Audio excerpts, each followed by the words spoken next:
So my topic is about data and bringing it to the edge. I want to start. Okay, that clicker is not working.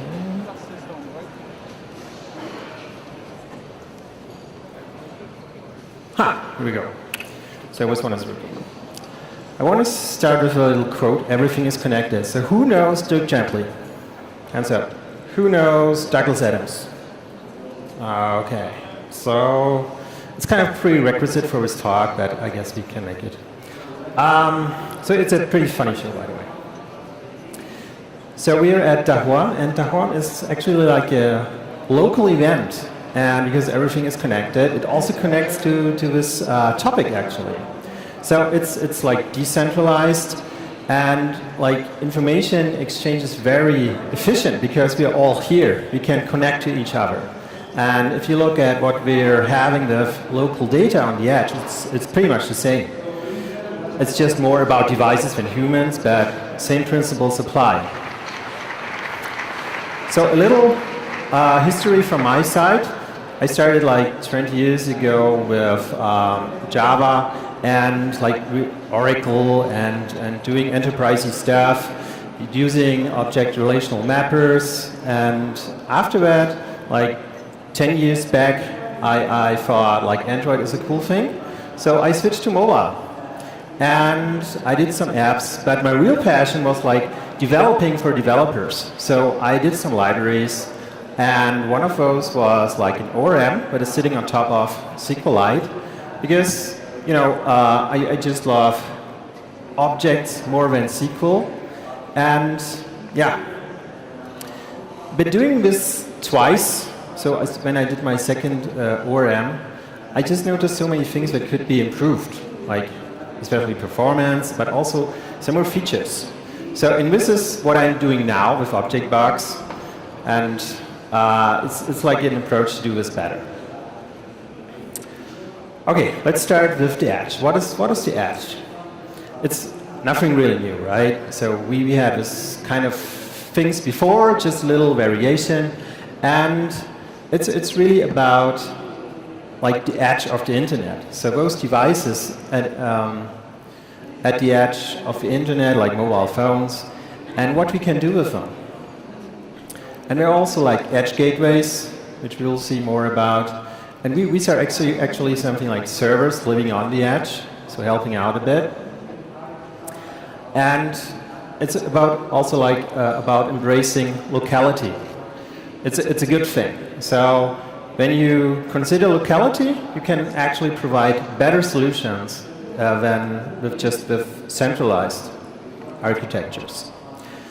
And sometimes you hear fog computing in this context.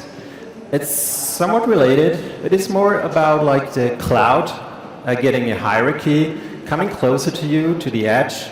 And this has like several levels. So it could be like a big building having a fog server cloud thingy, and the next step would be like a city block or a city and so on.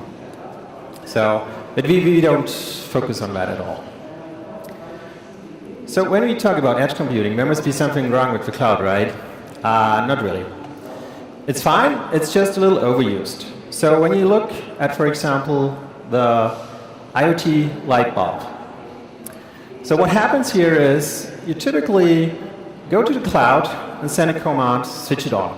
So from internet, it goes back to the light bulb and it switches on. So this is a somewhat, funny scenario when your router goes down to update or something, and you stay in the dark. And this is raising the question: should we always go over the cloud, or is there something that edge computing can help us?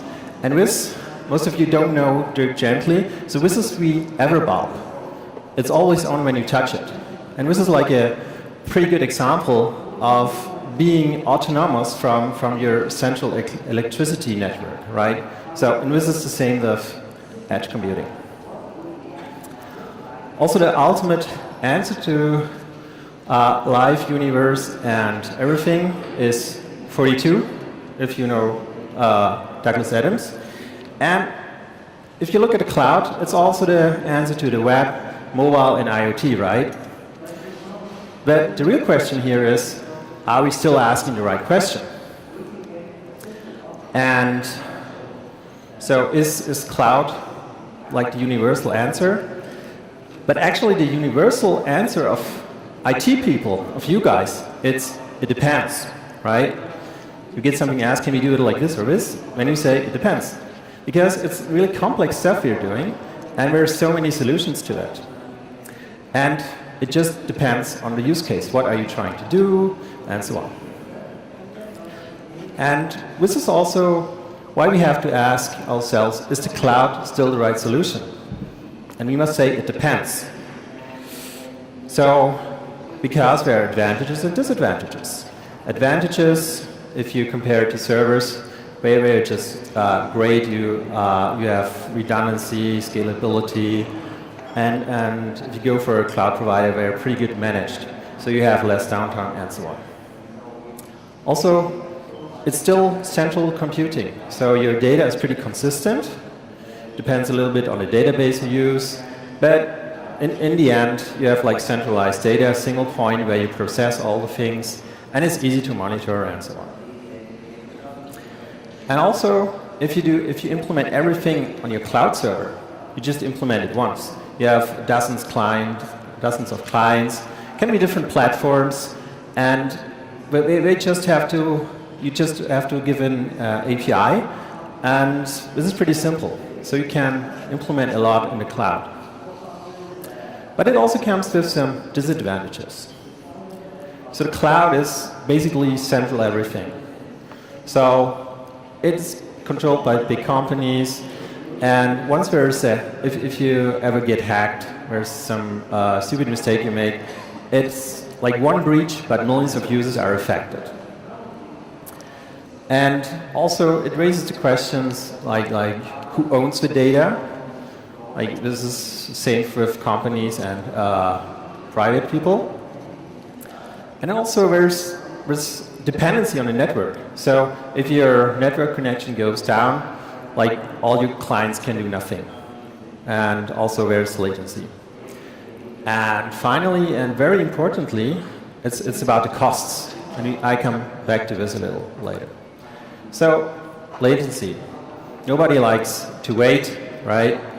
And there are some applications that have near real-time requirements, like for example in factories where they produce physical things. And here you don't want to have this type of connection because you have to decide in less than milliseconds sometimes.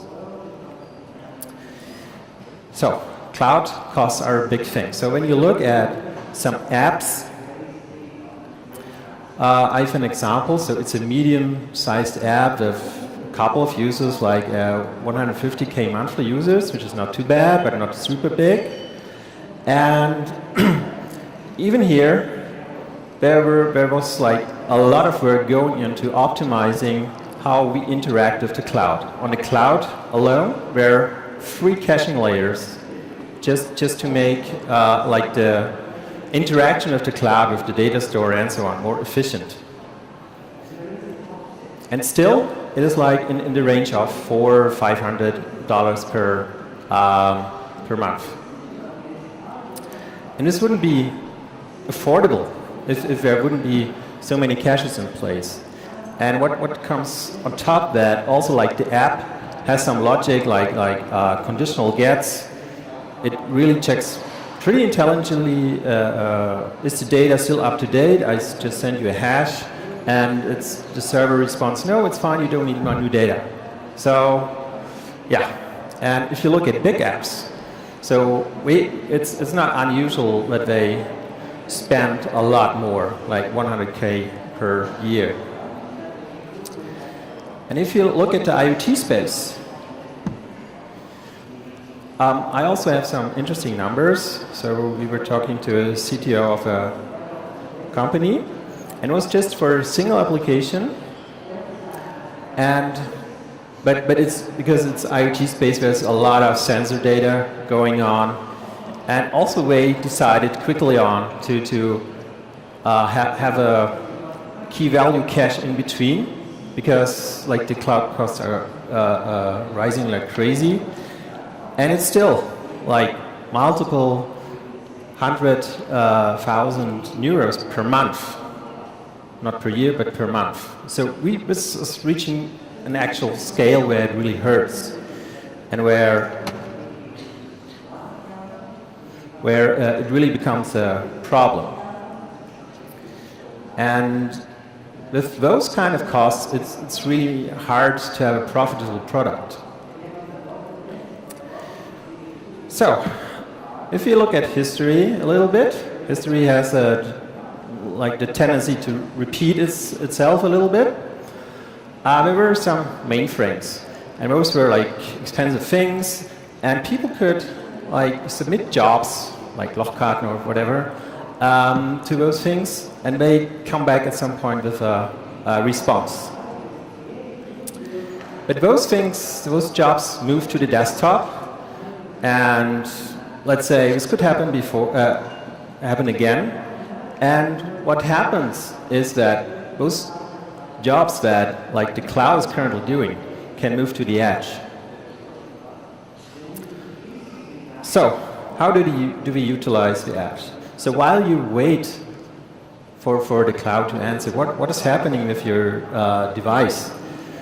It's doing nothing. It's just waiting. It's actually wasting resources. So making those devices work again is actually something resourceful. Edge computing is resourceful. And it's just using all the devices and power and CPU and storage that we already have, but just idle. And also, like if you look at how much, especially IoT sensors just send out data, it doesn't always make sense to do this. Maybe there can be some pre-processing, some averaging or whatever, and just send like pre-processed data, like much less data. And this is also something edge computing can enable when you take the locality into the account again. Like data, not all data has to be in the cloud. It also can be on the edge. And if you think about like a smart home, it's pretty much the same, that it doesn't have, like all data doesn't have to be in the cloud. So when you move to the edge, it can look like this. From the cloud, central architecture, there's this compute and data going on, and it's about shifting those to edge devices. So like the lines are dotted now, because like the connection is not as much as required, because it can work autonomous. It can be independent from the cloud, because we have all the things, data and logic on device already. And the interesting thing is that the arrow can go the other direction. So what does that mean? It means that the cloud can actually call like the device for data. And we also see setups with the edge gateway, where the edge gateway gets a little more into the center. And here, it's like the server that is handling like locally some clients. But again here, it might be also when we have like a stupid client just making request response, or there might be also some further edge devices doing some local processing, because it just makes more sense that it's not all synced up. So when you go back to apps, some apps already do something like what you could call edge computing. For example, like an app with in-app search, so it can do the entire search locally on the device. So that's pretty good for apps that are having some data catalog, for example, TV apps, news apps, or messaging, or email, and so on. And how it works is pretty clear. You fetch all the data, or all the data you need to do this from the cloud and store it on device. And then you can search. Pretty trivial. So when you look at IoT, we already have like more devices than human beings. So there's just a flood of devices coming. There's also a big range of different device types, from really tiny wearables to pretty smart things. And like the typical IoT device is still pretty dumb. So it just sends sensor data to the network, doesn't do much on its own. And this is, of course, causing a lot of traffic. So at some point, we need to ask ourselves, does IoT make sense if you take it like literally? There are cases where it does, but sometimes like just staying just on the edge of the network might be preferable. So when you look at a smart home, there used to be something like a local area network, and this is just the same thing happening again, just a little connected to the cloud, but how this connection is being set up, that's totally up to you. So there are things you can decide for what data do you want to share and so on. But of course, it's not an easy step to take, because you have to deal with distributed data, like data that has to be synchronized between the edge and the cloud. And doing this is pretty complex. So this can have like conflicts, concurrent edits, and you have to handle that. And also you store more data on the device. That means that you need a little more flash memory, and also like more processing power or efficient ways to access your data, right? And we do this today. So usually it's pretty straightforward. You have some REST interface or GraphQL, you get some JSON data back, and then you parse it, put it in a database or in a file. And this whole approach is often pretty simple because it has to be implemented from scratch all the time. So basically what you do first is give me all the data and I just save all the data. But of course this is not efficient, so next time you will maybe like just 5% of the data is new, but you still fetch all the data. And this is why like data synchronization is a big topic for edge computing. So data synchronization is a general approach for two-way data exchange to keep data up to date. It allows like offline support, and so you can still go on in your application, whatever you do. It's just that the data gets buffered, and once the connection is restored, it is synchronized again. There's also delta synchronization. So those efficiency then with those get all requests is gone, because you just get the little differences, the deltas from last time you synced. And there's means of conflict resolution. So when you look at Git, it's a pretty good example of distributed data. Clicker is a little slow here. So it's pretty much decentralized, and history is not linear. So if I ask you who knows Git, everybody is raising their hands, right? Yeah. So we have non-linear history because of branches and merge operations. Sometimes it just goes well, sometimes we have to merge manually. And question is it a good analogy to talk about data synchronization? And actually it is, because when we look at like a series of commits, there might be some feature branch going on, or if we think about distributed data, this might be just another client doing edits. And then we might have another feature branch or another client doing some stuff. But in the end, it has to be like going to the master branch, right? So I just did a rebase here and another one, and then when everything goes well, we have a nice, clean history. So this is pretty good thing for data synchronization as well. And it goes even further. So Git has some crypto features, and like when you, like each commit has a hash, and this hash is also based on a previous hash. So it's building actually like a chain of hashes, and this makes tampering with data pretty hard. So if anybody changes your master branch and you don't know it, you will just like make a pull, but you will see there's a new master branch, or what is going on here. It doesn't fit with mine. So this can be detected pretty easily. And it also offers signing.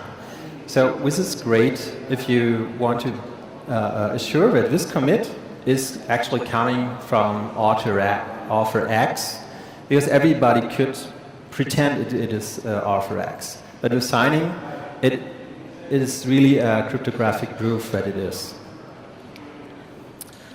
So, and we can transfer those kind of things to an implementation for data synchronization. So what we have typically databases that are transaction-based, and like a transaction can be seen as a list of actions. And each transaction is also like a transition from state to a new state. So, and if you put those actions or this transaction in a log, we can apply them at a different place, right? Just like Git does it. And also, just like Git, we can assign it IDs based on content hashes. And using those IDs also, we can implement delta synchronization, because the clients can submit some ID and we know where to start with. So yeah, ID. So again, this is just same principle like Git. You have a chain of hashes. So this all sounds great, right? So why don't we go like for 100% decentralization? We are facing some tough challenges here. So, like, is there like anarchy and chaos if we go there? Because there's no central control instance, right? So what's going on? So nobody really can tell. And there are also like technically like data bubbles, similar to Twitter bubbles, that some people just around themselves, they get separate data and like data islands. And also trust issues. So the peer you're talking to, is it like a malicious one that is trying to hack me? And so are we facing something like this? But it's not what it looks like. Those are actually the good, like the good guys. So when things get tough, like in Dirk Gently, these guys come to the rescue. And it's pretty much the same with decentralized networks. If something goes really wrong, like censorship and so on, this is like a way around all that. And also we have the blockchain, right? That solves all the problems. The blockchain is actually a database. It has transactions, and it's having state transitions and so on. So when we look at what the blockchain actually achieved, so it's like a new form of investment. Some also call it currency. So it's still an ongoing debate what it really is. And it brings things up like smart contracts, which is very interesting combination of data and code that is automatically executed. And also it's making like cryptography cool again. But I think the most important thing what blockchain has achieved is showing the world that it can be made differently. There are alternatives. So when we look at Bitcoin tech, it's also like hashing is again very important. So whereas Merkle hash, it works like you have like a lot of transactions, and you can build like a hash tree and just take the top hash, that's a Merkle tree, and use this. So this is like efficiency. But you also have to cope with like a diverging data history. So there are some scoring models. For example, just take the longest chain. And also there's this thing like called proof of work. So when there's a new block, like the miners have to calculate the nonce, and this thing is like find a special nonce that is creating a special hash, like all zeros or heading zeros. But this technology also has its dark side. And you compare with like decentralized consensus, how is this done? It's just so inefficient. You can do this in a centralized way, much more efficient. And those proof of work concepts is basically just burning your CPU or GPU. It's like an official task that just to prove something that you are allowed to do. And this is like, I don't know, I made this number up, that we're like 10 minutes busy until eventually a nonce comes out, and all the time is just basically nothing, and we're like tens of thousands of miners racing for the same thing. So there are questions raised about effects on the environment, like Bitcoin, and it's using the energy of a small state and so on. So it's pretty clear that at least today's blockchain is not the end of a journey, but it's a very interesting thing. So when we come back to data synchronization and how does that fit in with blockchain? So some things are actually like intersecting, like transactions, those chained hashes and so on. But the main difference is like how consensus is made, which is like telling which data branch is relevant. And yeah, here it comes to centralized versus decentralized. So you can have decentralized data, but have a centralized like authority over data. And this is like main difference. And also that's a good thing, because like if you think about apps, you wanna, like those companies that produce apps, they own the app. And it's perfectly fine if they are the central instance deciding on the consensus of data. Okay, so now quick. So why am I tapping into these fields? So because we work in ObjectBox, and ObjectBox is a database for the edge. It's a little bit like a much simplified a Dropbox for data objects. It's an embedded database, so it runs within your app process, and it's based on objects and relations. And those are pretty easy to sync, because when it comes down to syncing, it's those bytes that we store in the database, we can just send over the network and put into another database. And simplicity and efficiency, these are actually our guiding principles. So it runs on lots of devices and has a very small footprint, so you can run it on Raspberry Pi. That's a pretty big device already. And it's fast. So because I was doing a lot of ORM stuff with SQLite, I saw that there are pretty much a lot of bottlenecks, so this doesn't come with that. But it's not sacrificing like robustness of data, like ACID. It's still ACID compliant, that's atomic, consistent, isolated, durable.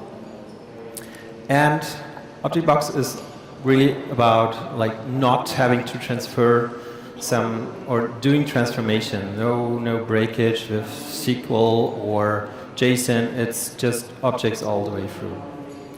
So basically, it's offering key value store speed. So if you look at the server side, these are like the fastest databases you can get. But it offers like the convenience that we are used to. And we are actually having a new release, big one, 2.0, tomorrow. All right, so let's wrap this up. So if you have like a scale from centralized to decentralized, you would start with something like server peer.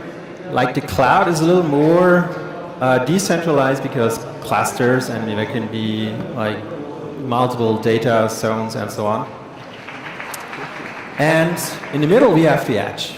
So the edge is actually using the cloud, but also tapping into peer-to-peer things. So this is utilizing what we have. Also, we can define certain dimensions for our data. Like locality, where does my data live? Is it a cloud, the edge, something in between? Also, when we work with data, is it online, offline? When it's offline, do we sync it? And the consensus question. So which branch of data, which history really prevails? So, a couple of takeaway questions for you. So who's owning the data? Is there private data, or is it a concept of the past? And also, decentralization and centralization. It's a scale, and you can pick, right? And what is the best for your case? And the answer will be it depends, right? And also about efficiency.